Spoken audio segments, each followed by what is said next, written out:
Let's play the video and we'll get this party started.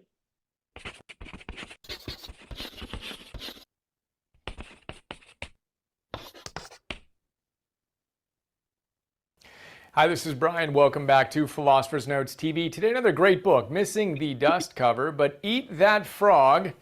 Eat That Frog by Brian Tracy. Green cover must represent the frog, is my guess. Subtitle, 21 Great Ways to Stop Procrastinating and Get More Done in Less Time.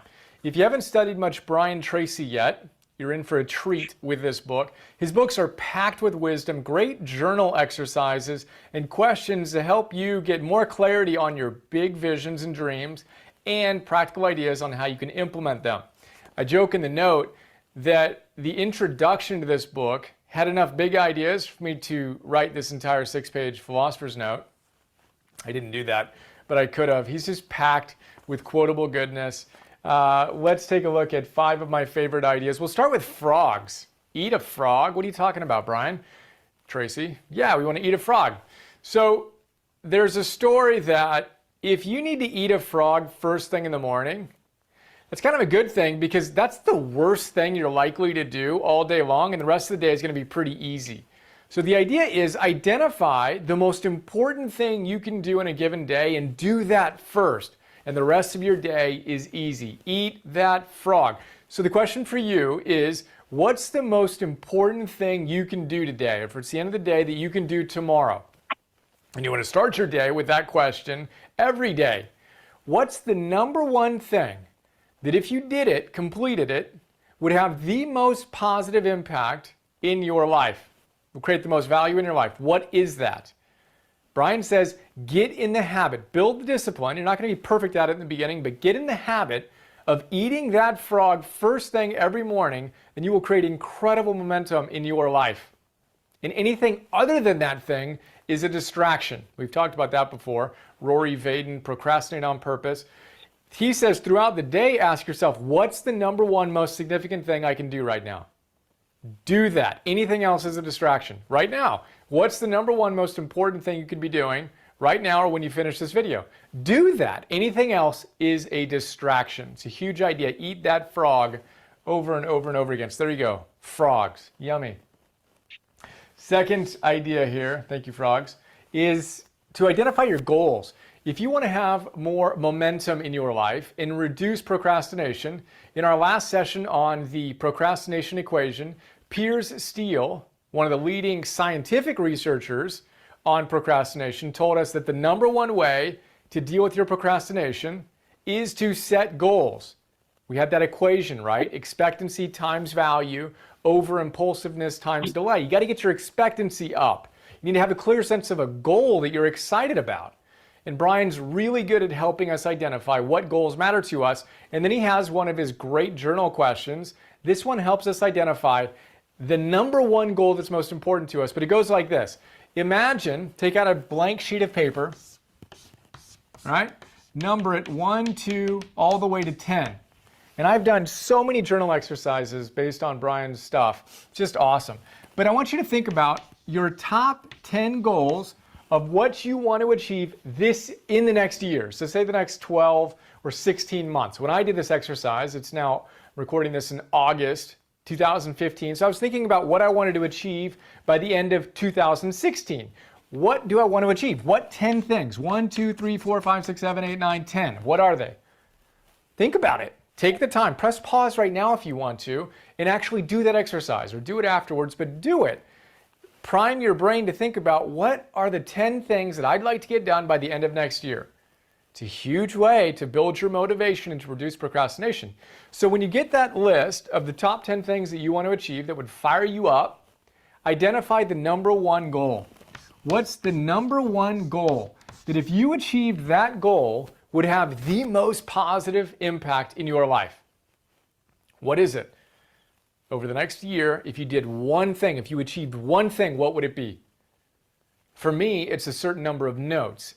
And the specific number is getting to 500 notes. I have 285 or something like that done now. So setting the goal of 500 notes by the end of 2016. Today,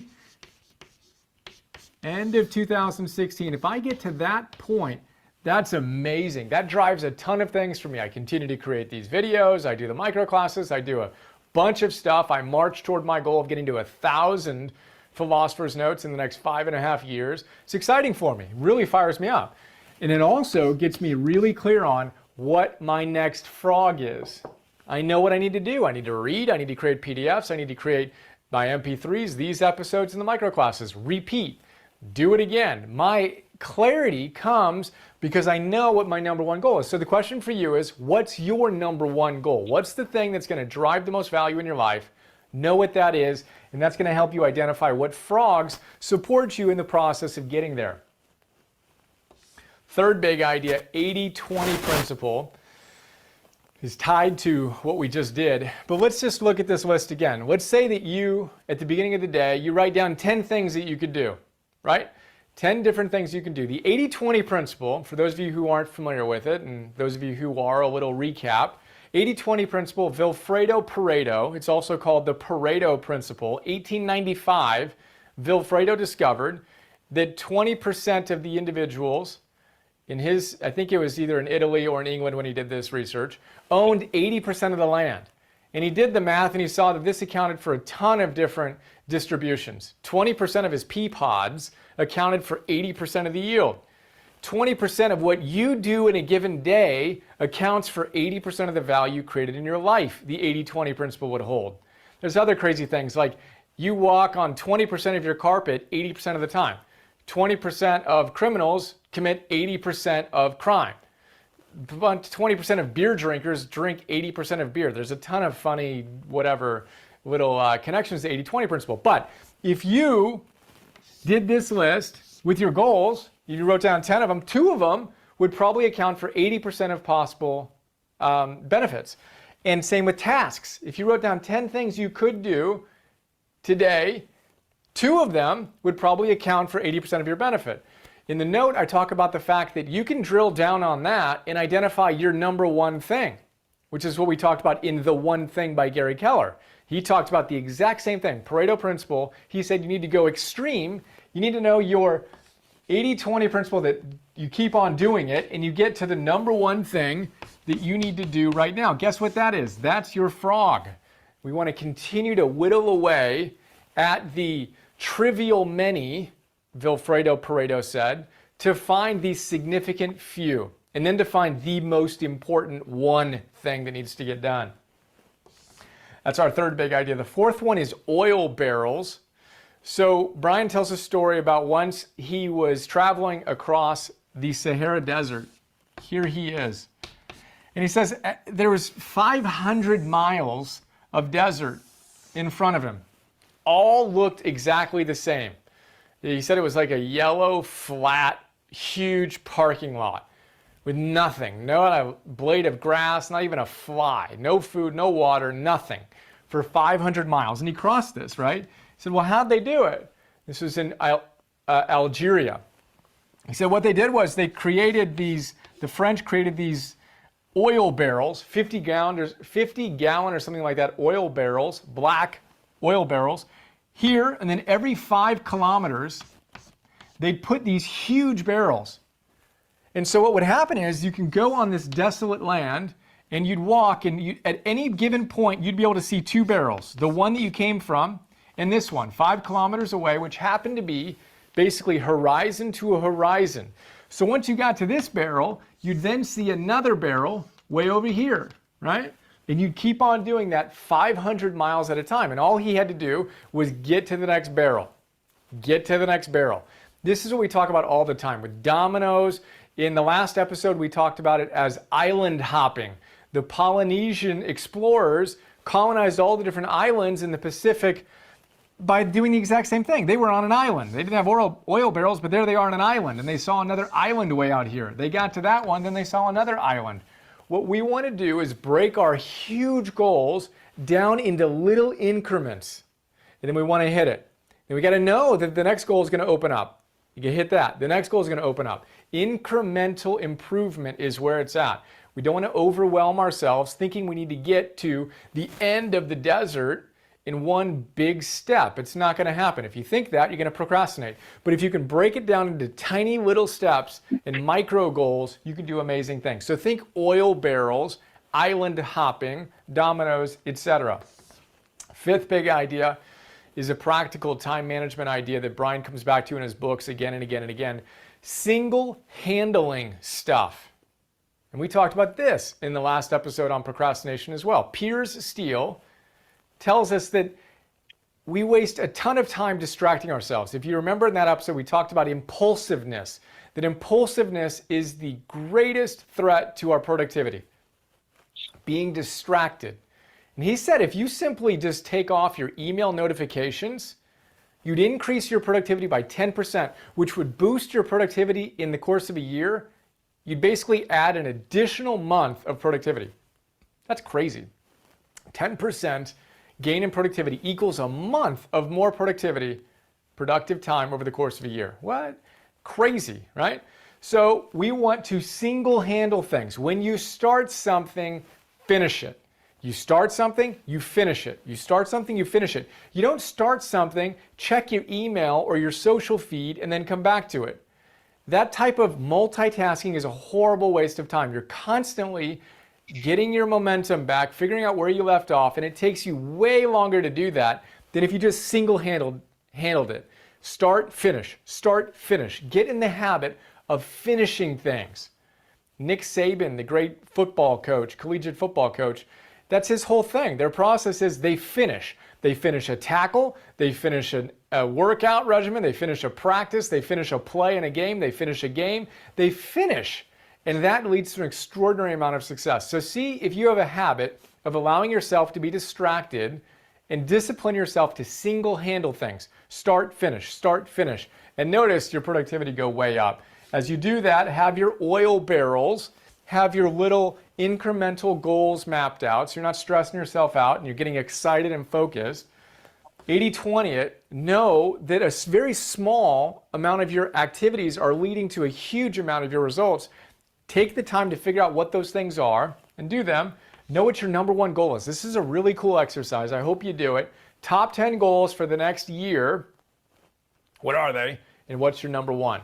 Create a plan for that. Start executing it. And Brian says do something every day in pursuit of that goal. And you know that if you hit it, it's going to have a huge positive impact on the rest of your life. And that brings us back to the frogs, which is today. What's the number one most important thing you could do that would have the most positive benefit in your life? Do that before you do anything else. Don't hop online and distract yourself. Your day will be over and you won't have done that. You're more likely to procrastinate. Discipline yourself before you get involved in everything else to do the most important thing. If that's all you did, you didn't change anything else in your life, but you did the number one most important thing day in and day out, you tell me what your life would look like in a matter of months, let alone in years, let alone in decades. It's an exciting opportunity. Hope you enjoyed this quick look at a fun book, and I look forward to sharing more soon. Have another awesome day. See ya. Nice. Has anybody read that book? That Frog? When I started on my book journey of all the books that I started reading and everything, it was one of the first books I ended up reading. Funny enough, it took me a really long time to read the book about procrastination, so I thought that was really funny, but I was just kind of getting in the groove. The book itself is actually it's not really big. So if you listen to it, it's not going to be super long, and if you read it, it's really thin for the most part, based on, average books are like 4 to 6 hours. If you listen to them, I think this is less. Samantha has read it. Who read it? Samantha. Did you like it? I you read it? love it. Actually, I love all his books, like Brian Tracy's book, because they are so practical. And this one, as you mentioned, is this a small book, but has a lot of knowledge and practical things to do. And I love the way that he writes, makes you aware that things that we may know, but how to do it this time, and encourage you a lot. So I really enjoy it. Absolutely. Well, what did Who's that? Me? It's you. I know, but I'm giving feedback, so I don't know how that's working out there. Sean, did you read it? I have not read it. You have not. No, it's a really great book. I think all people should. There's a couple books that I think like all real estate agents should read. Eat That Frog is definitely one of them. And the other one that I'm going to see if we can do the next class on this book is Who Moved My Cheese? I think that's actually very, very apropos for what's going on in the real estate market now. What do you say? Frog. So you came in late, so, so. 2 minutes. And you missed what a frog was. So basically he explains that when they call it eat that frog, that if you had to do something, if you had to eat a frog, you eat the biggest and ugliest and nastiest frog first thing in the morning Not for French, not for French. because it would be the worst thing that you would do all day. And so you want to get that out of the way as quickly as possible so you could do everything else. That's the premise behind it. Yeah. So, you know, But French eating the frogs. legs. Not, I don't know if they eat the whole thing, but. Yakov's coming in with comedy today. I like it. I like it. Even legs. I like, this spurred a lot of things for me when I was listening to him. I haven't read this, I usually listen to a lot of Brian's stuff, but this is the first time I've listened to this one. So when he talks about the goals and outlining the goals and multitasking and all these things, so like me personally, I write my goals down in the night and I write them down in the morning. And the reason I do that is because I've realized that if I can focus on what I want, like I'm gonna have more of a chance of getting it. So I'm trying to see my goals, think about my goals, pay attention to my goals more than almost anything else, because that's going to get me to where I want to go. And so there's a someday goal, like your big goal, the big thing that you want that's out there. And then what I do is I try to dial it back. But the someday goal should be tied to like what they call your why. Like what gets you up in the morning, what gets you moving, what's important to you. Like I know when my kids were younger, like it was my kids, right? As my kids have gotten older and became teenagers and they don't like me and I don't like them, they've become less of the why. And you know, I'm just kidding, sort of. But they have, so the why changes as you grow in life and in business. So identifying that I think is really important, because like what motivates you every day, that's really, really important. And Brian Tracy has another book that's one of my favorite books of all time. It's called Goals. And it's a longer book, but he had a goal strategy that I thought was really powerful. And when he said it originally, I didn't really think too much of it until I actually tried to do it. And so I think it's either top 10 or top 20. Like write down your top 10 goals every day. And then tomorrow, write down your top 10 goals without looking at the day before. And I was like, that'd be easy. I tried to do it and I was like, oh, wow. What happened was, and what this does, is it actually shows up. What's most important to you shows up. Because if you can't remember what a goal that you wanted to set yesterday was, if you can't remember it today, how important is that goal? Right? So it really helped me prioritize what the goals were when it came to that. The multitasking thing, we are all victims of multitasking. And what multitasking is that it takes the one thing that you'd probably do really well, and if you try to do 5 or 10 things at the same time, it's just going to make you do everything less efficiently, less good, as you could be doing that one thing. When he was talking about the 80-20 rule, the energy dial came into mind with me when it comes to what are you doing throughout your entire day. And I like to separate my day in 8 hours, 8 hours, 8 hours. That's 24 hours in a day. And like, so for me, like the 8 hours of sleep, that's actually 6 for me. So I can take plus 2 hours and allocate them to other places like work or play. And play is important because you got to do something fun. You got to do something that you enjoy. You got to do something that's separate from other things in your life to kind of keep you going. So, but if you look at the 80-20 rule, like 20% of what you do every day, if you took that into the 24-hour period of time, you're looking at like 5 hours. So if you focus 5 hours out of your 24 hours during a day on the one thing that's going to help your business, I think your business would probably explode, because most of us don't do that. Most of us don't take and spend that much time on our business, right? So that comes back to what's the one thing? What's the one thing that's going to, what's the frog? Like, what's your frog when it comes to real estate? So if you have an idea of what your frog is, I'll tell you what I think the frog should be. And it's probably not what like like Tracy and Sean and some people on here that have been doing real estate for a while, it's probably not what they think. And a lot of people would say, oh, it's lead generation. Yes, but it's actually what Tracy and I are doing with our coach right now. So it's, and it's hard because I've being a team leader and running an office, like my sphere of influence kind of took a back seat to Tracy's business, and we've been focused on Tracy's business, but now I'm going back to my real estate roots and trying to find all the people that I knew and sold houses to. And fortunately, there's a lot of them. Unfortunately, I have to go back through all of those people and try to find them now and reconnect with them. So the one thing for me is adding to your database. So the reason this is the one thing is that lead generation should be important. It is 100% important, but if you don't add to your database will naturally have attrition and naturally shrink. It will just start dissipating because you will lose connection with people. People will move, they won't tell you. People will pass away. Like I joke around, like your sister's cousin, uncle will cheat on his wife and now he's out of the database. Like different things will happen to where your database will naturally get smaller if you don't focus on growing it. So the number one thing for me is adding to your database. That's the frog. Because when I get to the office, I have a million things to do. And I multitask.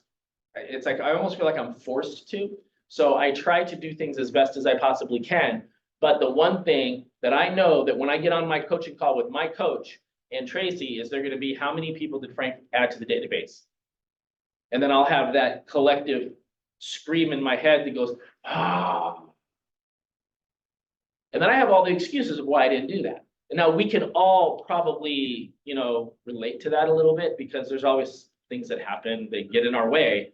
But the frog is adding people to your database. Where's your database at today? Have you connected with all of them? And who can you put in there today? Does that resonate with anybody? Do you guys have people in your database? Yeah. You have people in your database. Yeah. What about you, Yakov? Do you have anybody in your database? Yeah. Yeah. What about you, Mitra? I have it on my phone. You have it on your phone? Yes. So your database is Google? No, it's not Google. I mean, I. Contacts? Contacts, clients, buyers, seller, prospect. Okay. Organizing. So how do you follow up with everybody? As I mentioned before, if I feel comfortable with Yep. them, I follow up with them. If not, just every 4 or 5 months, I say happy Thanksgiving or happy New Year or has been like that. So let me ask you this. Do you think that if you were more engaging with them and talk to them more, do you think that I you, don't want them to block me. well, see see, are you okay if we coach for a minute? Sure. Okay, so that's what we call a limiting belief. Right. Because you are creating a situation that may or may not be true based on your personal experience. So you're telling yourself a story that if you talk to somebody too much or say something that you think that they won't like, that they're going to block you. I Right. shouldn't think that. So one of these people, what could you say to them and how could you approach them to where they wouldn't block you? What would be the type of way that you could approach them? Well, if they have a new baby, I ask about the new baby, if they have a dog, or if they bring another dog. So that's how I communicate with them. Mhm. And, are you happy with your condominiums that you No, don't jump into the real estate thing. No, you're waiting for the real estate conversation. As long as they know you're in real estate, you don't have to go there, right? It'll come up in a conversation in time because they know you're a real estate agent. In the back of their mind, they probably know you're calling because you're a real estate agent. So you don't have to immediately go there. The key is that, so that was a good answer. What could you say to them if you called them that would make them block you? to be too noisy, I guess. Too nosy? Yeah. Like what? Did you go shopping today? Did you buy anything today? No, I don't think Yeah. so. I think maybe like if you called them and said, hey, I haven't spoken to you in like a year, but how's the condo? Did you know prices are really great right now? And if you put the house on the market, you probably get a lot of money, right? Like if you went like, do you want to buy or sell? Do you want to buy or sell? Do you want to buy or sell? I think that if you did that to your best friend, that they would probably be like, listen, Mitra, listen, we're not talking anymore, right? So what I'm trying to get to here is caring. If you call people and you are genuine and you are authentic and you care about them and you just ask them about how they're doing, how's their family, how's their like, how are you doing? Like, it's been a while, I haven't talked to you in a long time, blah, blah, blah, right? Yeah, depends what- Why would anybody block you? And this is the thing, if you come from a place of caring and they block you, they weren't gonna use you anyway. Thank God nobody has done that to me. And you know what, and you know what I would want you to do is to talk to as many people in your database as you possibly can to see who you can get to block you. Because they're not going to use you anyway if they block you, if you call to check on them to see how they're doing. So if that happens, that means you're talking to enough people because you are reaching out more than you have in the past. Who's going to say something? Sean? I heard No. something. No. Sean's like, nope, I'm not talking. Does that? Yes, it does. Yeah. So, and so what I would also recommend is take everybody out of your phone and put them in a database to where you can create like a follow-up plan. So you don't have to worry about who am I going to reach out today? You can kind of set up something for that. If you need help with that, we can help you. Because that is like, I know how to do it. okay. Because the thing is that what you want to do is you want to save like these 8 hours here that we have, you want to try and purposefully use them as efficiently as possible. And so instead of getting up and going in your database and finding out who am I going to talk to today, you can have it set up to where you open it up and it tells you who to talk to today. You have to send this letter out. I know. I know how to do it. Does that make sense, Kelly? Yeah. It's the exact same advice from Dr. Townsend that I was kind of doing before all this. Okay. I think that it's the hardest part is that after college, it's really harder to meet new people because you get into your routine. Yep. But you have to be intentional on going to a new class at the gym. Oh, yeah. Going to a new thing, you go to church, go to a new service or try a different place, do different things. Yeah. And I realize as I'm getting older, I try to avoid people. Like if you're not a Boston Terrier or my wife, like I don't usually talk to you when I leave the office. So, but it's just like, you're right. You get into a routine of the things you do every day, and to grow your database and grow your sphere of influence, you kind of got to get out of that routine to, connect with people. And it can be uncomfortable. I've been like trying to reconnect with people, and it's easier with like the probably 100 people I'm close to. Mhm. But then I find like, I don't know what I'd say to that person. Like the last time I talked to them was kind of awkward. Yeah. Some people. So this is what I would recommend, because we're all going to run into that person. You're like, man, I haven't spoken to that person in a while. Like, what would I say? So my hack for that is you go online and find them online somewhere, find it on social media, find out what they're doing on social media, find out if something's changed, find out if they're doing something you'd be interested in. And now you have a point of reference to call them and say, hey, I just saw that you went to Cabo a couple of months ago. I've been dying to go to Cabo. Like, what's that like? Like, just find something that is a commonality that connects with somebody. Like when Tracy and I go on listing appointments, we walk through the house, and as we're walking through the house, so it's kind of like tag teaming. I used to do this by myself, and it's way easier with Tracy because Tracy is really good at taking notes and asking questions about the house. And then what we also do is that as she's doing that, she's looking around at like, what will connect us to this person? Like if there's somebody that has graduated from USC and their kids are in their cap and gown with a picture, like Tracy's son graduated from USC, immediate connection, right? And so you're always, whenever you meet somebody new, like when I meet somebody brand new, I start asking them questions because my number one thing is that I want to create a connection with that person. Once I create a connection with that person, it just kind of snowballs the relationship. So you always should be doing that. But social media is great because like right now, like Super Bowl's coming up. You can find out if some of your people in your database are football fans, right? Do they love the 49ers? Do they hate the Chiefs? Do they love Taylor Swift? What do they like? And you just create that connection. I just found out through looking through my memories and stories that 4 years ago, the 49ers and the Chiefs were in the Super Bowl. I didn't even remember that. We also ate a whole bunch of bad food on that day, Tracy. It was a little crazy on how much bad food we ate. But what do you guys say? What do you guys on Zoom think? Any thoughts? Sean, what do you think? I'll just use you. No, I mean, I 100% agree with everything you just said. And I think, I didn't hear you mention Ford. I think Ford is always a great acronym to remember. And 50% of the conversation should be Ford. If it does go to real estate, try to delay, don't always just go to the real estate, delay that and save it for the end. And don't forget to ask for a referral. Yeah. I use the word introduce. I don't use the word referral. Who can you introduce me to? Because if they haven't ever used you, they're not likely to refer you, but introducing you is a whole different thing. Absolutely. For everybody that doesn't know, FORD is it's an acronym for Family, Occupation, Recreation, and Dreams. And so you just create the conversation around that. And I always tell people, notice there's nothing about real estate in that acronym. Because the key is they, as long as they know you were in real estate, and I think this is really important right now because the statistic that came out recently was 49% of all agents have done 1 or 0 transactions. So there's a lot of agents that are going to be getting out of the business. So it's almost like if you don't talk to your people enough, they're not going to know if you're in the business or not because people are coming and going very quickly. So you have to have this conversation.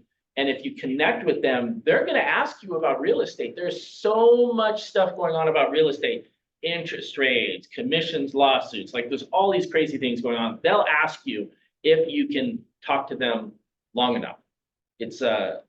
But Ford is great. And it's only Ford because, it spells something. I mean, it could be Dorf, it could be something else. But when I talk to people, I don't even really get to the recreation and dreams part sometimes. You don't have to do all of them. You can just do some of them. And it works really good if you haven't talked to somebody in a really, really long time, but that's super uncomfortable for people. And I get that, but that we come back to the comfort zone conversation. You've got to get out of your comfort zone. Here's how I use dreams, Frank, is if, everybody says, I'm sure if 100% of the room would raise their hand when I ask this question. How many times you've been told, I'm not buying a house right now. I'm not in the market. We've all been told that, right? Well, you first say in the script I use is, look, I totally understand. You just told me you're not in the market. I understand that. And I'm sure you have a goal. Would you and your husband like to own an investment property one day? Is that a dream of yours?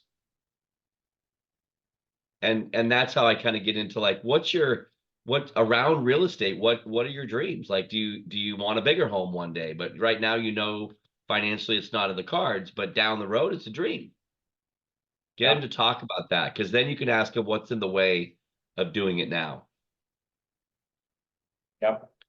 And the other thing I always think about is the wood stove that I told you last night. Yeah, that was a really good. Say that again. That was really good. So your database, your phone, the gal, is it Summer that was talking about her phone, or Samantha? Samantha, you're talking about your phone. That's your database, but really getting it into a CRM that's going to allow you to expand on your database and touch them in a new way. Your database, whether it's a Facebook lead or your sphere of influence or whatever it is, it doesn't matter where the lead came from, an open house lead, put it in your database. And your database is like a wood stove, and you don't smack a wood stove on the side and say, give me heat. That would be kind of silly. You have to start out by taking a little bit of kindlings, a little bit of newspaper, and you build a very small fire. And if you put too many big branches or logs on it, you're going to smother that fire.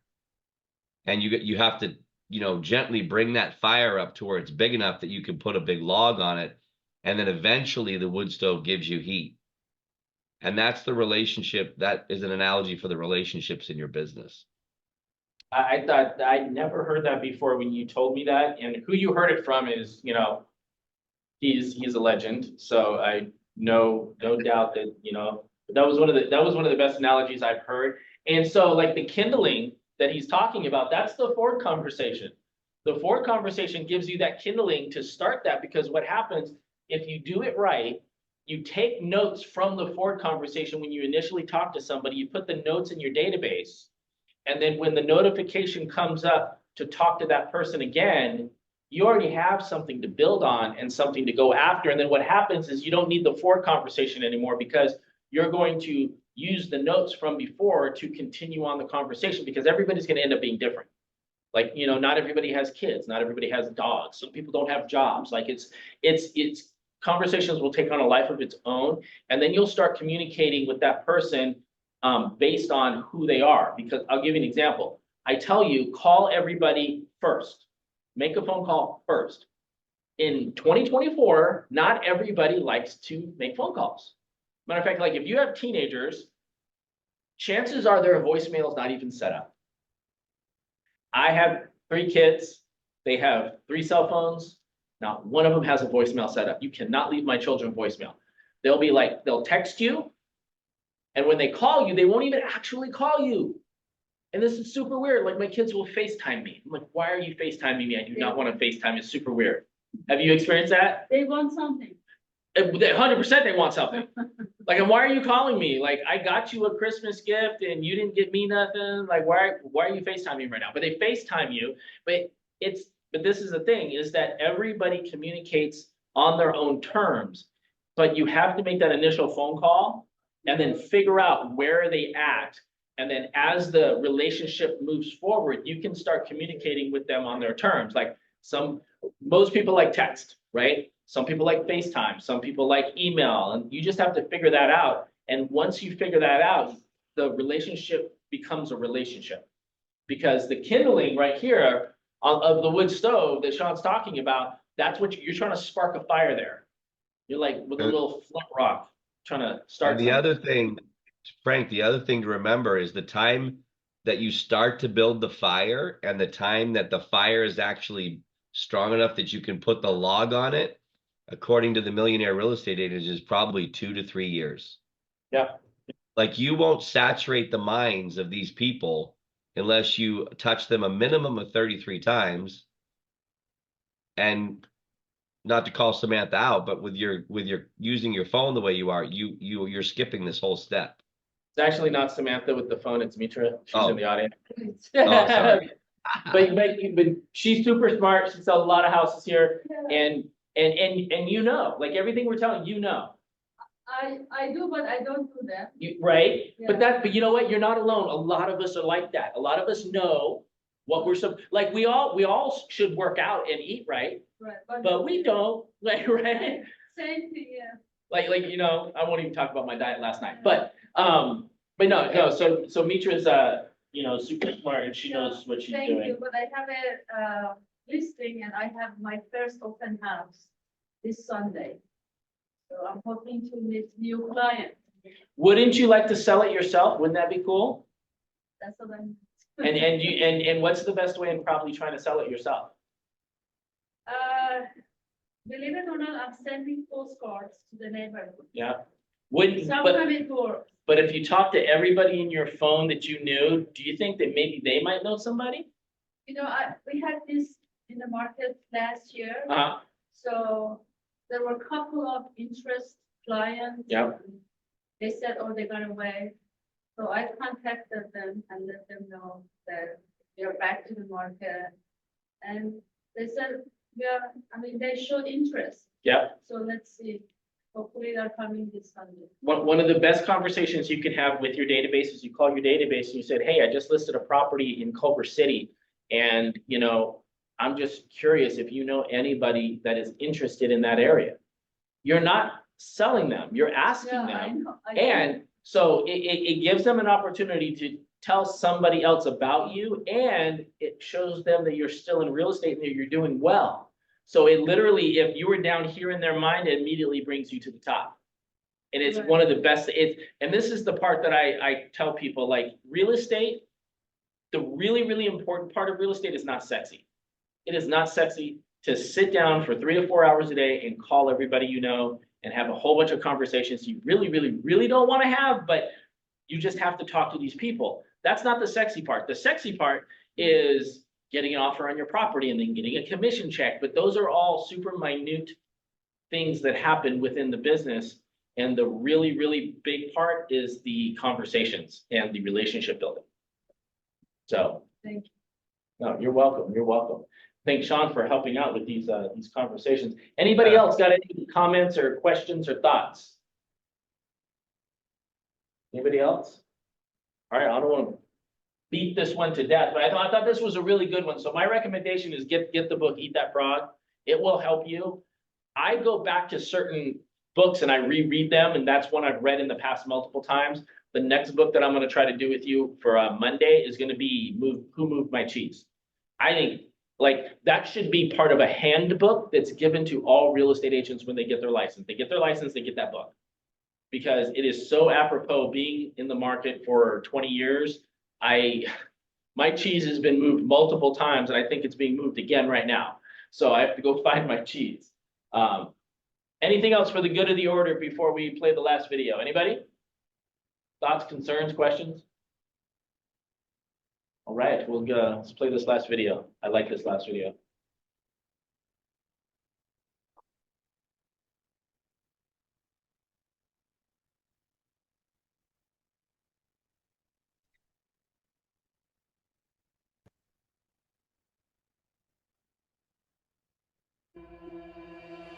If you go to the gym and you work out and you come back and you look in the mirror, you will see nothing. And if you go to the gym the next day and you come back and you look in the mirror, you will see nothing. So clearly there's no results, can't be measured, it must not be effective. So we quit.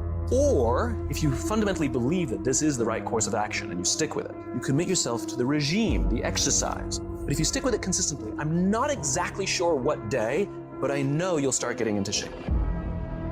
If you hit an oak tree 1,000 times in 1,000 different spots, what's going to happen? Absolutely nothing. But if you hit an oak tree 1,000 times in the exact same spot, you know what's going to happen? You're going to bring it down. You're going to do the impossible. People put out goals, dreams, and aspirations and what they want to accomplish, but you very rarely hear people say what they're willing to sacrifice in order to make it happen. They'll tell you the goal, the dream, the aspiration. They'll tell you they want to be great, but they're not going to say, I'm going to stop going out on Friday night. They're not going to say, I'm going to sacrifice and I'm going to stay late. I don't hang with people who can only get up when they got something to motivate them. That's not somebody I want to hang out with. I want to hang with somebody, I don't care what the circumstances, I don't care what the situation. You put it on your back and you like, let's go. Bro, you hear me? You gotta have that dog. I gotta clear my mind of some stuff, but when I get up there, I gotta do what I gotta do. Why? Because success is not a feeling, it's a mindset. You have to commit to becoming better. You have to commit to being a person of action. You have to commit to being someone who doesn't just talk, but follows through.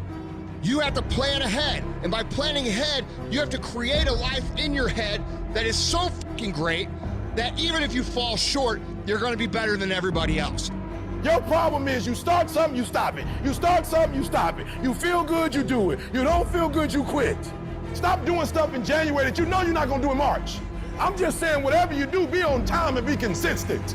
People who do stuff consistently and on time, they surpass people who talented and gifted.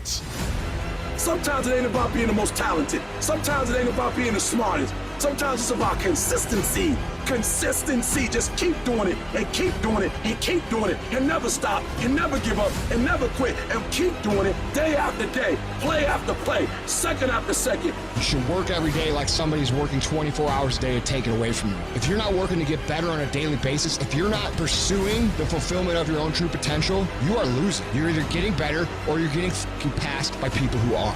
Every time you kick back and you think you're the greatest and you think you're the and you think you're the best at what you do, there is somebody that's 1 inch behind you that gets better than you. If you do this morning, noon, and at night, it's gonna happen. The only way it doesn't happen is you're not focusing on it and you're not giving it energy. So even if you're better than me, it doesn't matter. If I'm putting energy out in the world is gonna respond, because if I put energy on it, it ain't no way it's not gonna happen. The only way I'm not going to be the best is if I'm not out there.